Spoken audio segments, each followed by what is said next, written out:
So now we're going to deal with a D. That's our vertical shift. So I know that D is -1, so we're going to move everything down 1. And of course our amplitude is 1 and our B is 1, so that means our amplitude is 1. If our B is 1, then our period is 2 pi over 1, or simply 2 pi.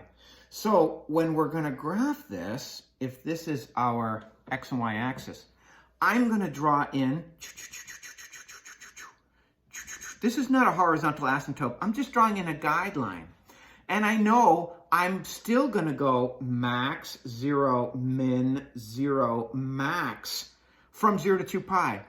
But from -1, I can go up 1 and down 1 because of my amplitude. So I know that these are kind of my guidelines, and I'm going to go max, 0, min, 0, max. And I can come up with my 5 points pretty easily now.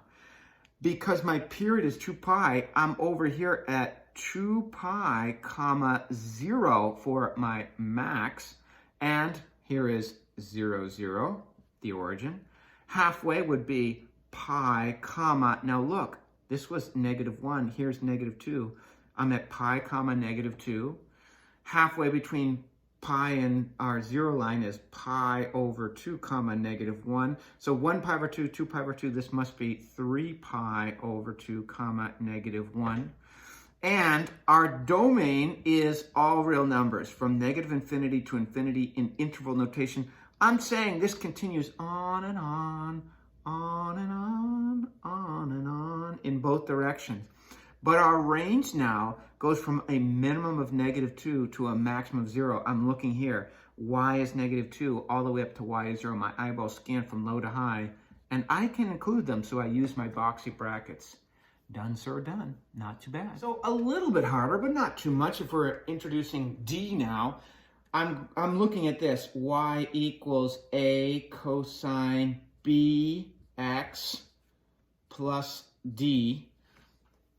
I can see that my amplitude is 2, and because it's a positive 2, I know I'm going max, 0, min, 0, max. For reasons we talked about, that's our 5-point pattern with a positive cosine graph.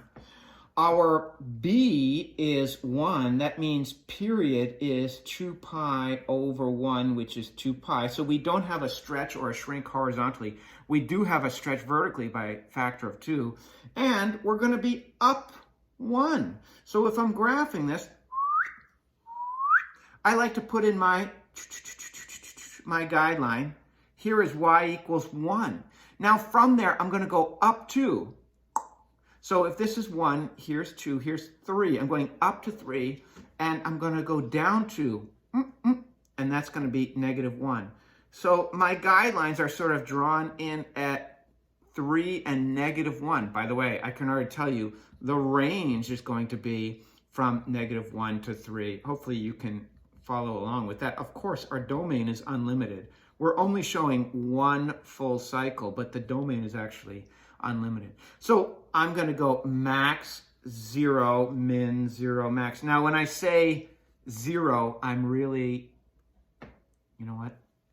That landed way off the screen, didn't it?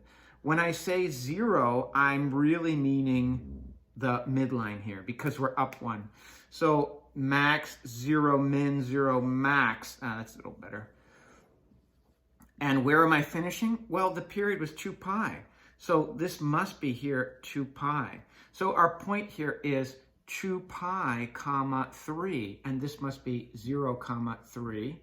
So halfway to 2 pi gives us pi, comma, -1. And of course, this will be pi over 2, comma, 1. And this will be 3 pi over 2, comma, 1. So there was something I was going to say about this. Oh yeah, now look, our range is from -1 to 3. Our domain unlimited because I'm only drawing one cycle, but it continues on and on in both directions forever. We're just drawing one max or min 0 max. If you can do that, it's like you're taking one brick out of the whole building and saying, this is my building block. All right, getting a little bit more meaty here.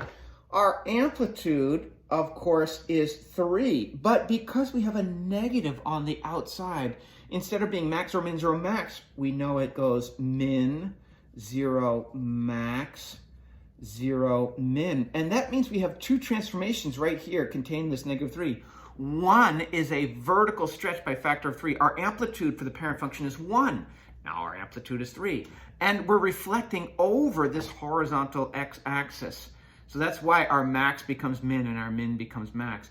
Of course, our b is 1, which means our period is 2 pi over 1, or simply 2 pi. And where our d, as in dog, is down 2. And so, if we draw our graph, we're going to find that our midline here is at negative 2.